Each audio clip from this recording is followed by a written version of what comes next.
하나님 말씀 봉독해 드리겠습니다. 오늘 하나님께서 우리에게 주시는 말씀은 신약성경 갈라디아서 4장 1절로 7절입니다.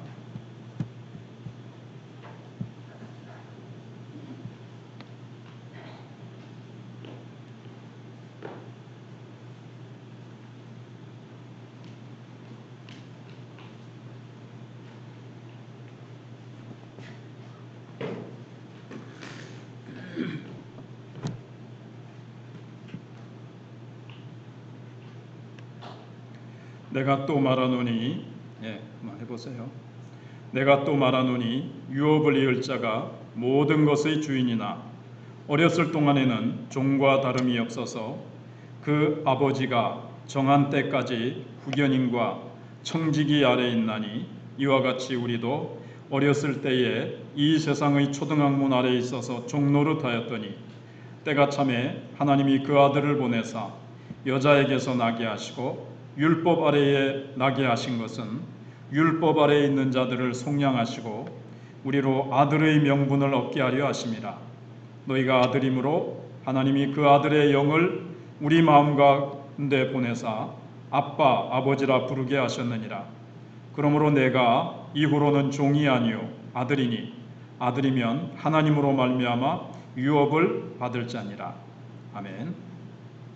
오늘 그 아들을 보내사, 오늘 본문 말씀 중에 4절에 때가 참에 하나님께서 그 아들을 보내사 하는 말씀을 가지고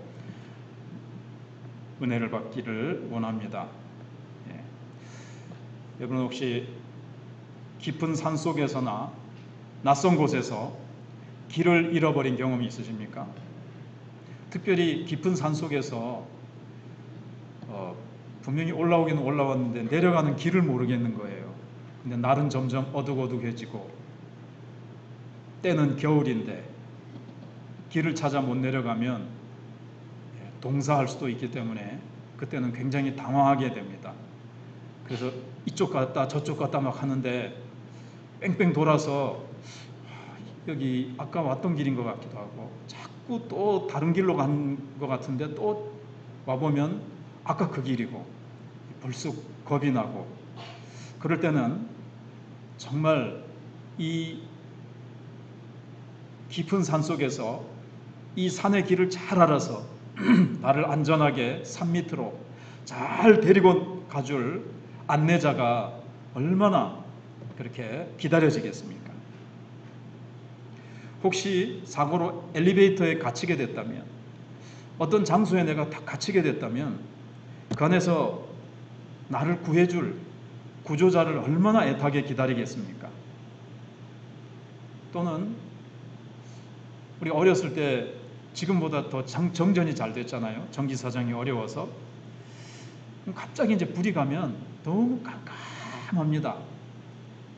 갑자기 양초도 어디 있는지 모르겠고, 옛날에는 이제 뭐 후라시 같은 거 이제 준비해 놨다가 켜기도 하는데, 그때 이제 빛이 얼마나 소중한지 그때 이제 깨닫게 됩니다.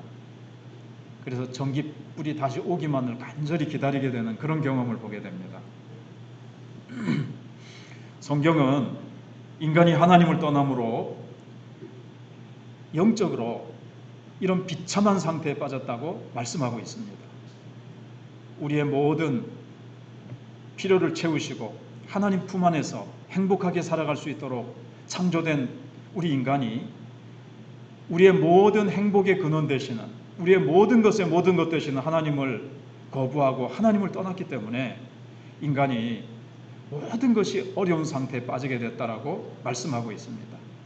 그래서 인간은 인간의 힘으로 이 어려운 문제를 해결하기 위해서 탈출구를 찾고 답을 찾아서 헤맸지만 그것을 찾지 못하고 인간은 계속해서 그 산속에서 방황하듯이 깜깜한 어두운 가운데서 빛이 없이 더듬듯이 인간은 그렇게 힘들게 살아가는 존재가 되었고, 누군가가 이 어려운 상황에서 벗어나주게 해줄 그런 구주를 기다리는 그런 상황이 되었다고 사실 오늘 본문은 말씀하고 있는 겁니다.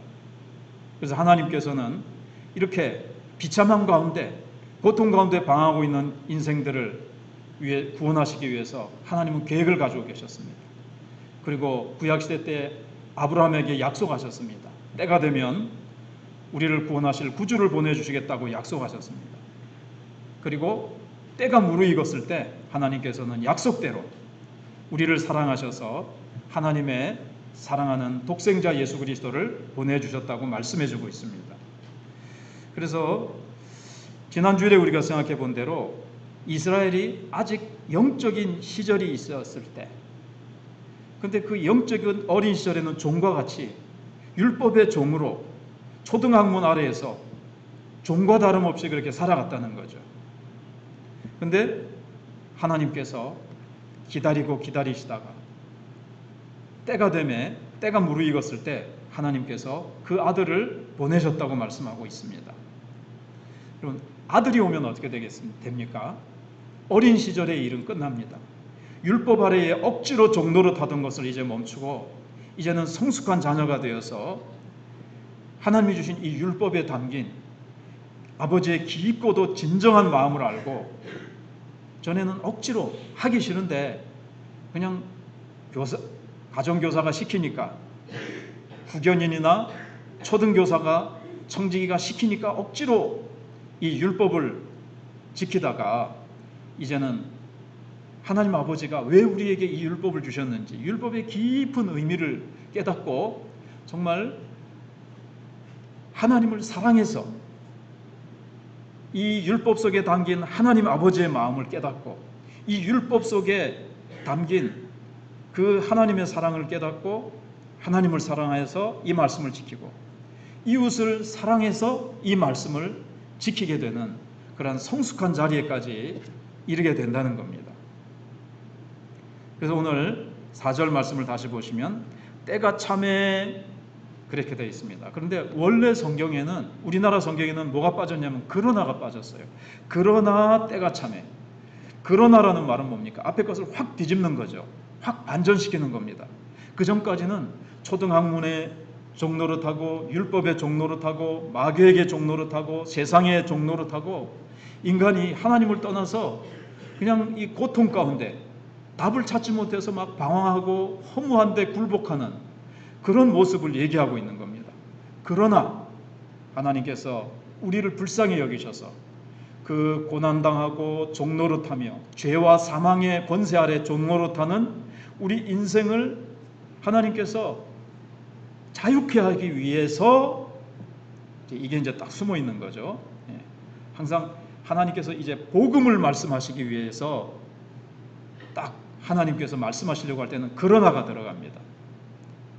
그러나 때가 참에 인간들이 고통당하면서 아우성을 치면서 하나님, 뭐 하나님이라는 말은 꼭 안 불러도 인생이 너무 힘듭니다. 누군가 우리를 이 고통의 상황에서 벗어나게 해주실 분이 없을까? 어디에 답이 없을까? 인간이 막 아우성 치면서 몸부림치고 있을 때, 그때라고 말을 할 수가 있습니다.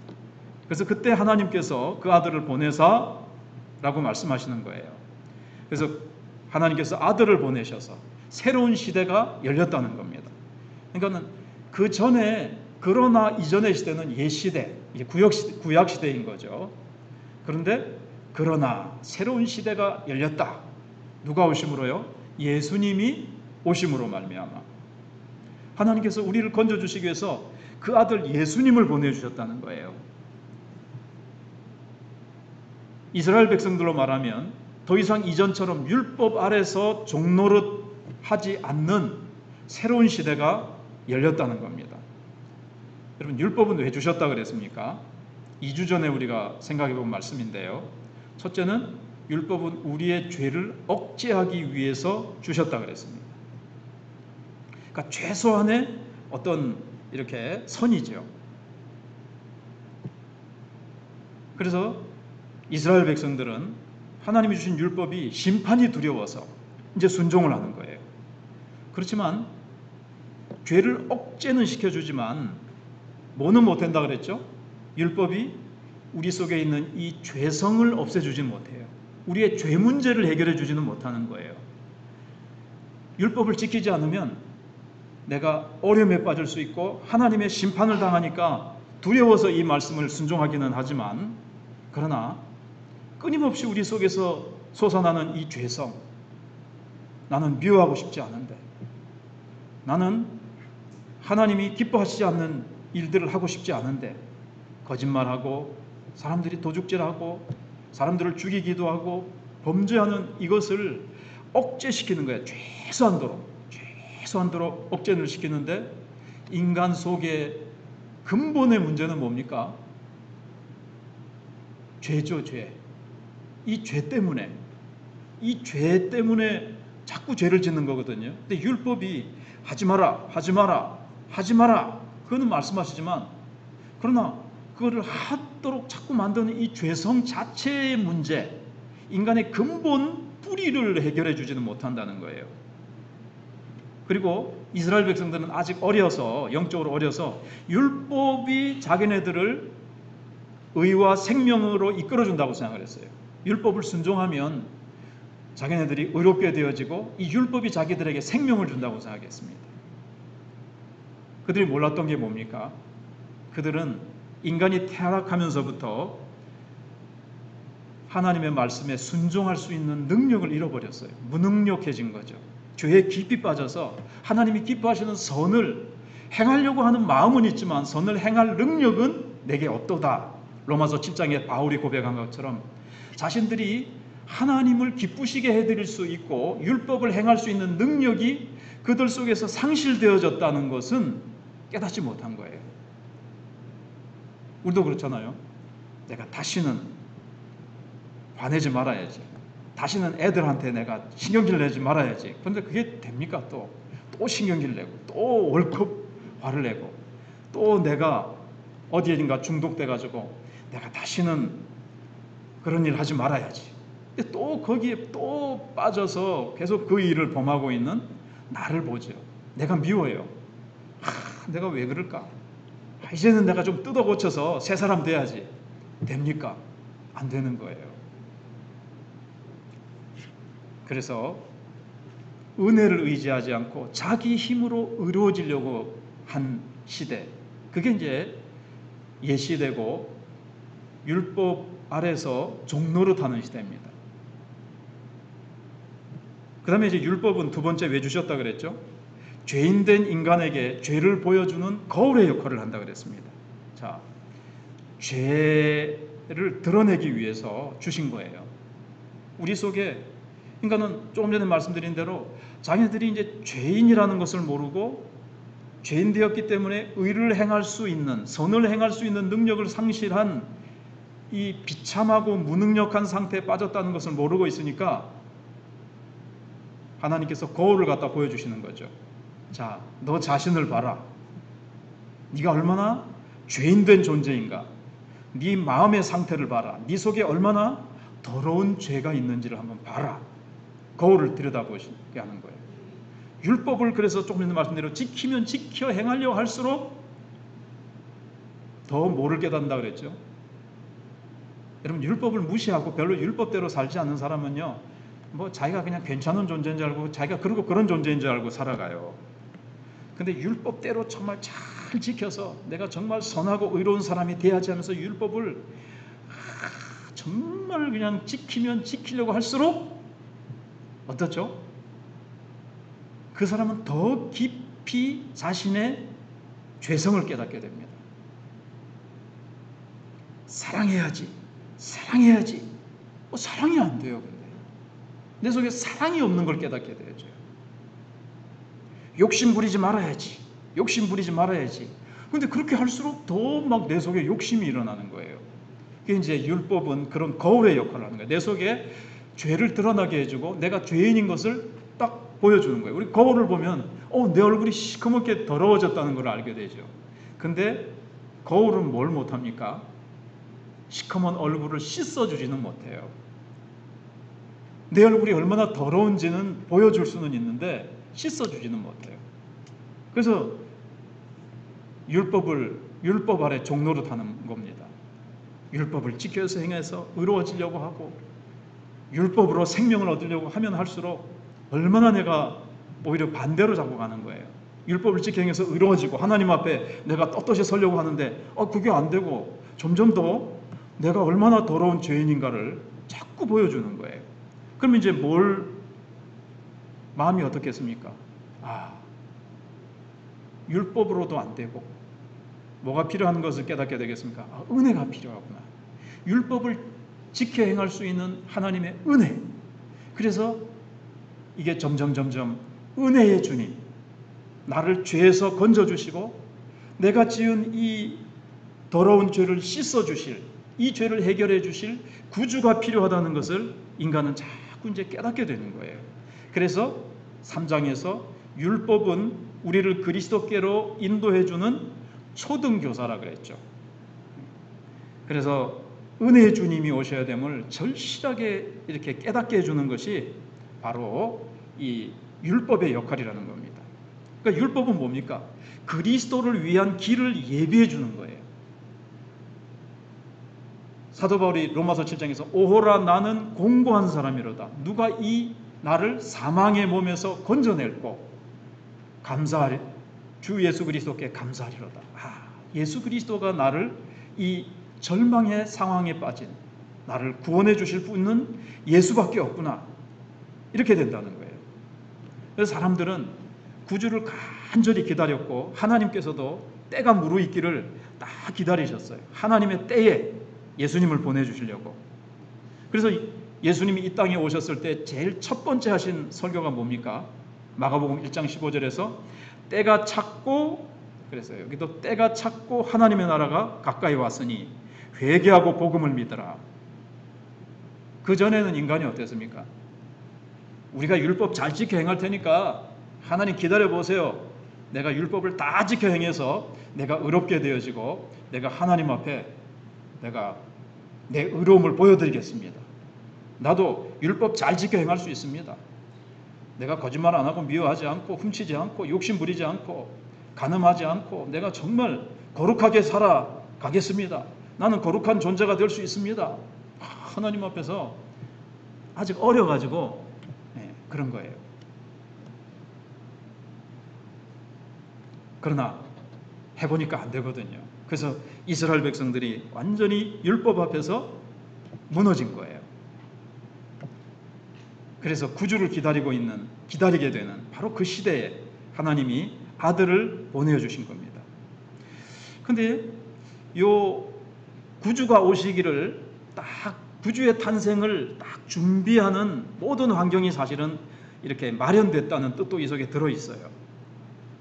그 시대에 예수님이 태어났던 시대에 역사학자들의 말에 의하면 로마 세계는 구원자를 크게 기대하고 있었습니다. 왜냐하면 이 유서 깊은 종교들이 있잖아요. 인간이 만든 종교들은 다 시들어가고 있었어요. 답을 주지 못하고 인간에게 참된 행복과 생명을 주지 못하는 거예요. 아무리 그 종교 의식을 행하더라도 아무리 그 종교에 깊이 심취해도 이 종교 자체가 인간의 삶을, 인간의 그 깊은 고통과 인간의 그 깊은 절망을 이 종교들이 해결을 해주지 못해서 그 종교들이 다 이렇게 시들어가고 있었고, 유대인들도 조금 전에 말씀드린 대로 율법 앞에 실패한 자신들을 볼 수밖에 없었던 겁니다. 지난주에 말씀드린 대로 철학자들도 뭐 그 위에 많은 철학자들이 있죠. 유명한 플라톤이라는 철학자, 아리스토텔레스, 소크라테스, 다 철학자들이 이런저런 답을 내놓았지만 그게 전혀 인간에게 참된 답을 주지 못하고 있었어요. 그러니까 철학도 공허하고 무력함을 다 느끼고 있는 거예요. 보통 그때 찾아오는 게 뭐냐면요, 신비주의입니다. 신비주의의 탈을 쓴 종교. 지금도 그래요. 인간이 과학 만능 시대가 되어졌고 지식은 얼마나 팽배해졌습니까? 근데 인간이 행복합니까? 몇십 년 전보다 과학 문명과 우리의 삶에 풍요로운 것들이 가득하게 되어졌습니다. 먹을 것은 차고 넘치게 됐습니다. 근데 인간이 몇십 년 전 과거 세대보다 지금 사람들이 더 행복하다고 말을 합니까? 더 평안해졌습니까? 아니거든요. 그래서 지금 찾아오는 것들이 시간이 되면 또 기회가 되면 말씀드리겠지만 신비주의예요. 신비주의가 지금 극성을 부리고 있어요. 뭐 다 한 번쯤 들어보셨겠지만 뉴 에이지 시대입니다. 뉴 에이지라는 것은 새로운 시대거든요. 이게 마귀가 싹 흉내낸 거예요. 오늘 본문에 아들이 오심으로 열려진 게 뭘까요? 새로운 시대입니다. 사실은 예수님이 오시면서 옛시대, 구약시대가 아니라 신약시대, 새로운 약속의 시대가 왔는데 마귀가 흉내를 가지고 뉴 에이지, 그게 뭘까? 예. 오늘 그것도 말씀드리면 시간이 가기 때문에 안 되고, 그래서 이 종교적으로 붕괴가 됐죠.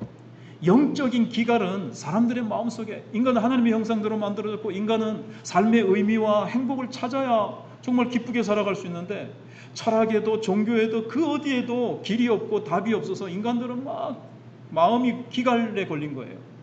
와, 우리 애를 행복하게 해줄 그 무엇, 그 누구, 이걸 이제 막 갈급해하는 그런 분위기가 도처에 산재하게 된 거예요. 하나님께서는 이제 점점 이제 때가 점점 무르익어 가는 거죠.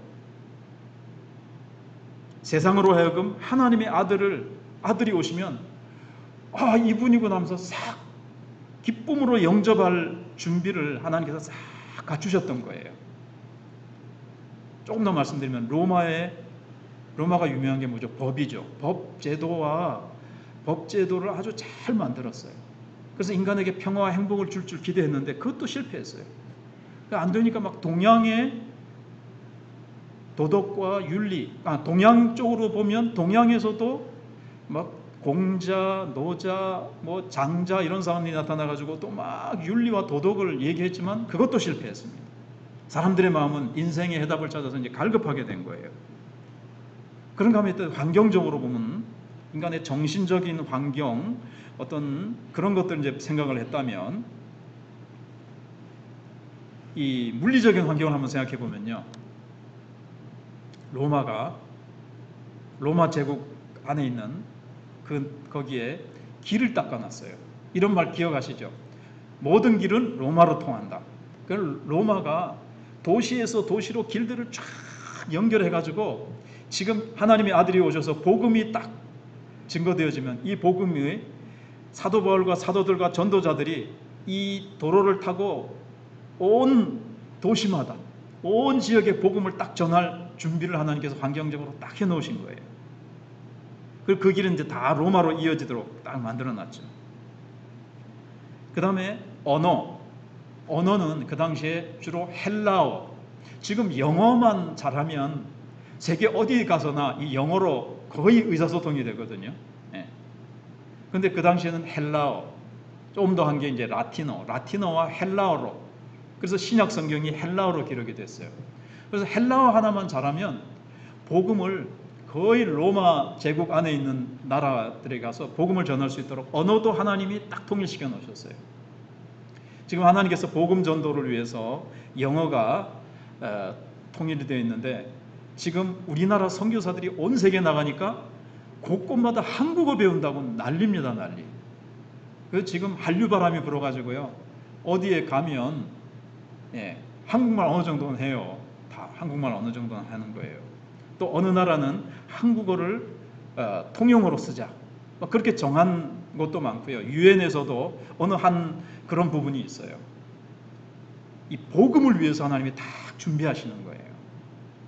개인적으로 얘기하면요, 내가 복음 전하려고 하면, 내가 복음을 전하면 하나님께서 내 삶에 여러 가지로 준비하시고 복을 주세요. 우리 교회가 복음을 열심히 전하면 하나님께서 온갖 것들을 이렇게 하나님이 마련해 주시고 복을 주세요.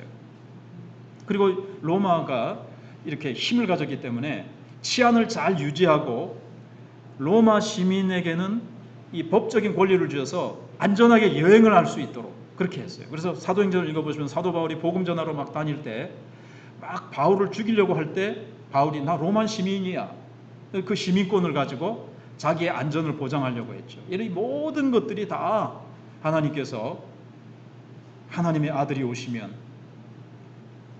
고통 속에 기갈을 하고 있는 인생들에게 이 복음으로 구원하시려고 하시는 여러 모든 방면에 이 준비를 하나님이 다 하셨던 겁니다. 그게 바로 하나님의 때가 완전히 무르익었을 때 하나님은 일을 하시는 거예요.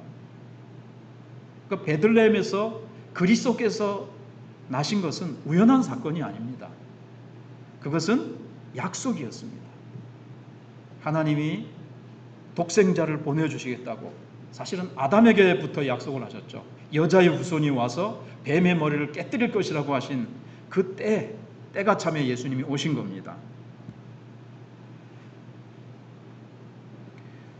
그래서 4절을 다시 보시면요, 때가 참에 하나님이 그 아들을 보내사 여자에게서 나게 하시고 율법 아래 나게 하신 것은 그랬는데, 사실 여기는 예수님이 누구신가가 사실 또 나타나 있어요. 예수님은 누구십니까? 하나님의 아들. 아들이라는 건 뭘까요? 하나님의 아들, 이위 하나님이에요. 그러니까 우리에게 오신 예수님은 단순한 인간이 아니라 하나님이시라는 겁니다. 신성을 가지신 분, 전능하신 분, 전지하신 분을 얘기하고 있는 거예요. 그런데 그분이 어떻게 됐어요? 여자에게서 나셨어요. 이건 뭐라 말할까요? 사람이 되어 오셨다는 거죠. 그래서 예수님은 하나님이시면서 사람이신 분이세요. 인간의 이성으로는 이해하기 어려워요. 어떻게 하나님이신 동시에 사람일 수 있을까? 이해되지 않지만 하나님이시니까, 하나님은 하나님이시면서 사람이 되실 수 있고요. 이해되지 않지만 성경이 말씀하고 있기 때문에, 하나님의 말씀이기 때문에 우리는 믿고 받아들이는 겁니다. 중요한 것은 예수님은 어떤 분이시라고요? 전적인 하나님이신 동시에, 100% 하나님이신 동시에 100% 사람이시라는 거예요. 그래서 하나님의 아들이 여자의 태를 빌려서 사람으로 오신 겁니다. 하나님의 모든 영광과 권세와 그 능력을 인성 속에, 사람됨 속에 감추시고 여자의 태를 빌려서 우리와 똑같은 사람으로 이 땅에 오셨습니다. 그런데 여기 여자에게서 나게 하시고 남자의 아버지의 협력 없이 태어나셨다는 거죠. 그러니까는 예수님은 죄에 영향받지 않으시고 오염되지 아니하시고, 원래 죄가 없으신 분이시잖아요. 근데 부정 모혈을 통해서, 보통 생육법을 통해서 태어나시면 이게 죄에 오염되시기 때문에 동정녀 마리아를 통해서 홀로, 그러니까는 여자의 태를 빌려서 오신 거예요. 근데 하나님의 아들이 이 땅에 오셨는데 너무나 우리가 똑같은 모습으로, 우리가 똑같은 모습으로 오셨기 때문에 사람들이 하나님의 아들인 줄 알아보지 못했던 거죠. 그래서 다시 말씀드리지만, 다 아시는 사실이지만 그거 ABC인데 왜 자꾸 말씀하실까 싶지만 이건 굉장히 중요한 겁니다. 예수님은 하나님이신 동시에 사람이십니다. 그런데 하나님께서 예수님을 보내셨는데 자기의 하나밖에 없는 아들이에요. 천사 중에서 가장 뛰어난, 아주 그런 뛰어난 천사를 보내지 아니하시고, 다윗이나 모세나 뛰어난 영웅 호고를 통해서 하나님이 일하지 아니하시고 하나밖에 없는 예수 그리스도를 보내셨다는 것. 이 두 가지 의미가 있는데, 첫 번째는요, 요한복음 3장 16절인 대로 하나님이 세상을 이처럼 사랑하사 독생자를 주셨으니, 왜 천사나 다른 존재는 일할 수도 없지만 왜 보내지 않으냐면 하나님의 하나밖에 없는 아들을 통해서 그 아들이 나를 위해서 죽기까지 나를 사랑하신다는 것을 보여주시기 위해 것이죠. 얼마나 우리를 사랑하시는가.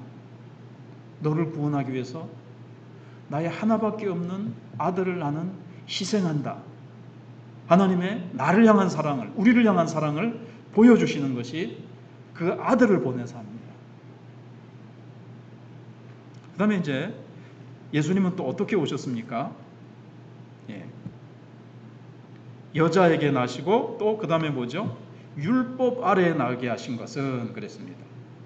하나님께서 아들을 우리와 같은 사람으로 보내실 때 또 한 가지는 율법 아래에 나게 하셨다는 거니까. 예수님은 어떻게 오셨는가? 여자를 통해 오셨고 율법 아래에 오셨다는 거예요. 예수님은 어떤 분이십니까? 율법을 만드신 분이에요. 율법의 창시자, 그리고 율법을 지켜 행하라고 우리에게 주신 수여자입니다. 율법을 만드시고 율법 위에 계신 분이신데, 그렇죠? 율법을 만드시고 율법을 지켜라 하고 시여자신데 그분이 율법 아래로 오셨어요. 율법 아래에 오셨다는 것은 율법을 지켜 순종해야 될 위치로 자신을 낮추어 오신 거예요. 왜요? 5절에 있는 대로 5절을 잠깐 보여주시면 율법 아래에 우리가 뭐하고 있었다 그랬죠? 종노릇 한다 그랬잖아요. 율법 아래에서 종노릇 하면서 신음하고 있는 우리를 속량, 쉽게 얘기하면 우리를 구해내시기 위해서.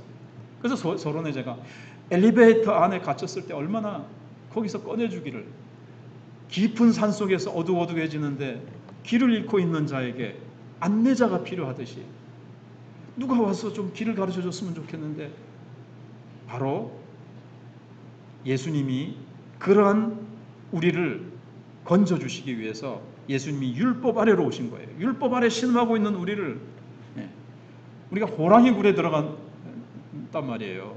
그런데 우리를 건져내시기 위해서 예수님이 호랑이 굴에 따라 들어오신 것처럼 율법 아래에 있는 우리를 건져내시기 위해서 예수님이 율법 아래로 내려오셨어요. 그래서 예수님은 이 땅에 오셔서 살아가시면서 난지 8일 만에 할례를 행하셨죠. 정결 예식을 행하셨죠. 율법의 1.1획도 빠지지 않고 전부 다 지켜 행하셨어요. 다 순응하셨습니다. 난 하나님의 아들이니까 요 법은 필요 없어, 이런 건 난 안 지켜도 돼 하는 게 아니라, 하나님이 우리에게 주셨던 자신이 만드신 율법의 1.1획도 빼놓지 않고 다 전부 다 완벽하게 순종하셨습니다. 그리고 마지막으로 심판받으시고 십자가 위에서 율법을 어긴 것에 대한, 죄에 대한 형벌과 심판과 저주와 진노를 다 받고 돌아가셨습니다. 원래 죄도 없으신 분이시고 율법을 다 지켜 행하셨으면 뭐가 없죠? 죄가 없잖아요. 형벌도 심판도 저주도 하나님의 진노도 받으실 이유가 없으신데, 예수님은 마지막으로 율법에 보면요, 율법을 지켜 행하지 않은 자는 저주 아래 있고 나무에 달아 죽이는 저주와 심판을 받아야 된다는데, 예수님이 그 율법에 있는 저주까지, 심판과 형벌까지 다 받으셨어요. 왜 그렇죠? 율법 아래에 있는 우리를 속량하시려고. 속량이 무슨 뜻입니까? 속량은 종되었던 자를, 포로되었던 자를 자유하게 하기 위해서 값을 지불하는 것을 말합니다. 값을 지불해서 자유케 하는 것을 말하는 거예요. 자유케. 여기 보면 근데 5절에 한 가지가 더 있어요. 왜 율법 아래 오셨습니까? 우리를 율법의 종에서, 율법의 고통에서 속량하시고 값을 치르셔서 자유하게 하시고, 자유는 했는데 너 내가 샀으니까 너 내 종이야. 이 자유한 종도 아니고 평민도 아니고 누구로요? 하나님의 아들의 명분을 얻게 하시려고, 얻게 하려 하심이라. 얻게 하시려고 이제 예수님이 율법 아래 오신 거예요. 근데 여기 보시면 아들의 명분이라고 되어 있잖아요. 명분 그러면 좀 기분이 좀 이상하죠. 내용은 없고 그냥 아들이라고 하자, 이름만 그렇게 하자. 우리도 예수 믿는데 저 사람은 그냥 명분상, 그러니까 꼭 크리스찬이 아니더라도 그냥 명분상 저 사람은 회장이라고 하자, 저 사람은 부회장으로 하자, 명분상 부장이라고 하자, 이런 뜻이 들어있잖아요. 그죠? 명분이라는 말은 이름만 걸쳐져 있지 그 속은 껍데기다 이 뜻이 아니에요. 여기는 아들의 명분인데 원래 성경이 말씀하고 있는 아들은요 입양이라는 게 더 맞아요. 입양. 그 대신에 이제 입양 그러면 또 우리가 부정적인 이미지가 있죠. 남의 집에 이제 입양되어져 가면 눈칫밥 먹으면서 거기서 이제 서럽게 자라나는 아들을 생각하기 쉬운데 여러 번 전에도 아마 배우셔서 생각이 나시겠지만 로마 사회에는 입양된 아들은 친아들과 전혀 차이가 없이 똑같이 신분과 권세와 그 종기와 영광과 또 아버지로부터 받는 유산도 똑같이 분배받아요. 똑같이 분배받아요. 그러니까 친아들과 전혀 다를 게 없는 거예요. 그래서 우리가 하나님의 아들로 입양되었다. 그러니까 그럼 친아들하고는 그러면 우리는 아들은 아닌가 배? 양아들인가 배? 이렇게 생각할 필요가 없어요. 똑같아요. 그래서 우리가 그리스도와 함께 영광받기 위하여 그리스도와 함께 고난도 받아야 될지니라고 하는 로마서 8장 17절인가요? 있는 말씀이 그거예요. 그리스도와 함께 영광받는다. 그리스도가 받으시는 영광, 그리스도가 받으시는 장차 우리가 받을 또 지금부터도 받아 누릴 하늘의 유업을 우리가 너는 입양된 자니까 너는 요만큼밖에 안 준다가 아니라 똑같이 그게 받는 거예요. 조금 더 생각해 보면 로마 시대 때는요 왜 이 입양이라는 게 생겨났냐면은 전쟁을 많이 치렀잖아요. 그래서 전쟁에 자기 아들이 나가서 이제 목숨을 많이 잃는 거예요. 그러니까 아들이 없어지니까 자기의 대가 끊기잖아요. 대를 잇기 위해서 그렇게 한다는 거 하나 하고요. 두 번째는 자기 아들이 있기는 있는데 자기의 그 집안, 내려오는 그 전통과 자기가 가지고 있는 재산과 자기가 이루어놓은 이 어떤 참 귀한 것들이 있잖아요. 그런 것들 이 아들이 지켜 나갈 수가 없겠다 판단이 되면 노예 중에서 삽니다. 그 아들을 노예를 하나 사가지고 자기 아들로 삼아요. 그 노예는요 어디 남의 집에 가서 종살이하거나 때로는 검투사가 돼가지고 검투를 하다가 언제 죽을지 모르는 운명 속에 있었는데 어느 날 참 어떤 주인이 와가지고 자기를 값주고 사가지고 자기 아들로 삼았는데 그 아버지가 가지고 있는 그 집안의 아들 되는 권세, 그 집안의 영광, 신분, 호칭, 유산, 모든 법적인 권한, 모든 권리 다 나한테 주시는 거예요. 얼마나 놀라운 겁니까? 우리가 그런 거예요. 죄인이었죠. 우리가 하나님도 알지 못하고 하나님의 나라에 대해서는 하나님의 어떤 그 유업에 대해서는 우리가 약속에 대해서는 전혀 우리는 상관없는 자로 살았는데 어느 날 우리가 예수를 믿고 예수를 믿었는데 우리가 죄에서 자유함을 얻게 된 그 정도가 아니고 죄 용서 받은 데서 끝나는 것이 아니고 하나님의 아들의 명분을 받았는데 하나님의 권세를 받았는데 이게 하나님의 아들이라는 게요 지금은 잘 다 누리지 못해서 그렇지 이게 얼마나 놀라운 겁니까?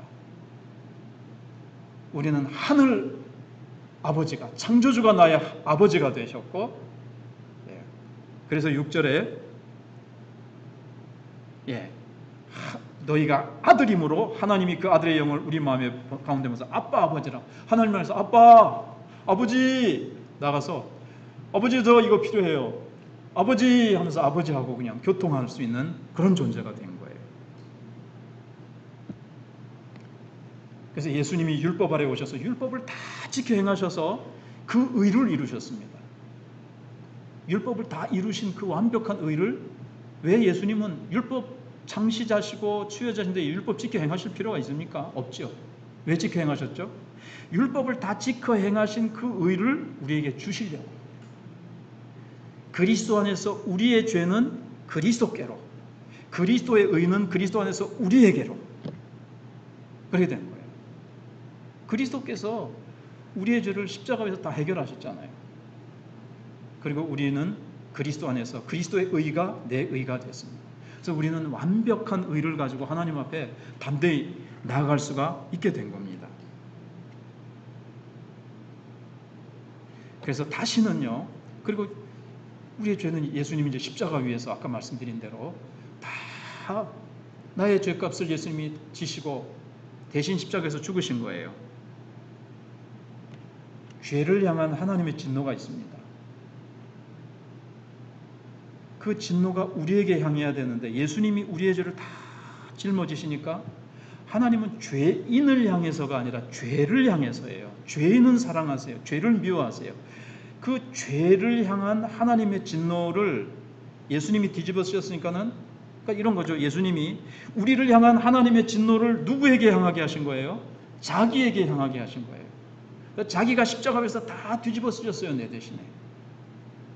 그래서 다시는 우리를 정죄 아래로 끌고 갈 자가 아무도 없다는 사실을 우리가 알아야 됩니다.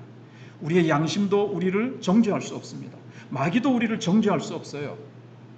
우리는 예수님처럼 의롭게 되어졌고 우리의 죄와 모든 우리의 허물은 예수님이 다 지불하셨기 때문에 그렇습니다. 아무도 우리를 정죄하지 못합니다.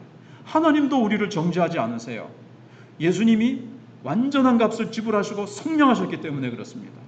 이게 복음입니다. 그래서 자신의 행위나 의를 붙들고 하나님 앞에 설 자는 아무도 없지만 예수 그리스도의 완전한 공로를 붙잡으면 어떤 죄인도 죄에 대한 정죄와 형벌에 대해서 두려움 없이 하나님 앞에 담대히 설 수 있는 생명의 길이 열린 겁니다. 그래서 우리에게는 아들의 명분이 주어졌습니다. 아들의 명분이 주어졌습니다. 자, 이제 말씀을 정리해 보겠습니다. 여러분은 이제 종이 아니고 하나님의 자녀입니다. 종처럼 살지 마세요. 종은 억지로 합니다. 시키는 것만 하고요. 벌 받을까봐, 이거 안 하면 심판받을까봐 하는 것이 종이에요.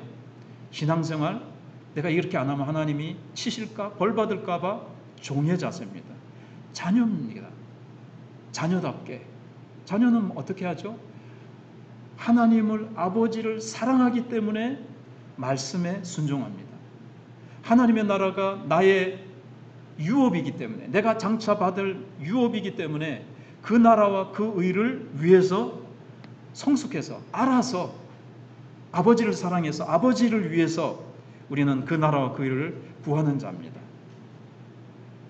구원을 얻기 위해서가 아니라 구원받은 감격을 가지고 하나님 나라를 위해서 살아가십시오. 더 이상 돈이나 명예나 사람의 인정이나 세상의 보상을 바라면서 살지 마세요. 하나님의 자녀가 됐거든요. 아들을 주시기까지 나를 사랑하신다는 사랑을 나에게 보여주셨고 하나님의 인정을 받았는데 아들의 명분을 가지고 성령을 받아서 살아가는 우리가 뭐가 답답해서 세상의 인정에, 세상의 보상을 가지고 인정받으려고 목을 매는 자가 필요하겠습니까? 우리는 더 이상 사람들의 인정이 필요한 사람이 아닙니다. 하늘아버지의 완전한 인정과 무한한 사랑을 받은 사람들입니다. 우리는 이제 미숙한 어린 시절의 종처럼 살지 말고 성숙한 하나님의 자녀처럼 우리는 하나님을 사랑하고 이웃을 사랑해서 정말 예수님처럼 성숙한 자녀의 모습이 누구죠? 예수님이세요. 그래서 예수님이 사람 되어 오신 거예요. 하나님이시기만 한 모습으로 오시면 하나님은 영이시기 때문에 안 보이잖아요. 사람 되어 오셔서 우리에게 본을 보여주셨어요. 하나님의 아들의 명분을 가진 하나님의 자녀된 우리가 어떻게 살아야 되는가? 예수님처럼 겸손하고 예수님처럼 온유하고 예수님처럼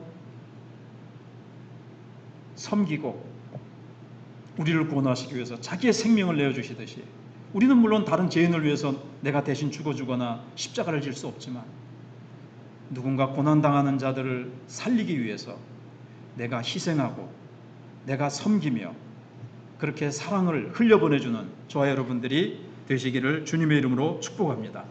우리 기도하면서 나가도록 하겠습니다. 때가 참에 고난 가운데 종살이할 수밖에 없는 우리를 구원하시기 위해서 아들을 보내주셨습니다. 천사 중에 최고의 천사를 보내주신 것도 아니고 하나밖에 없는 아들 독생자를 보내주셨습니다.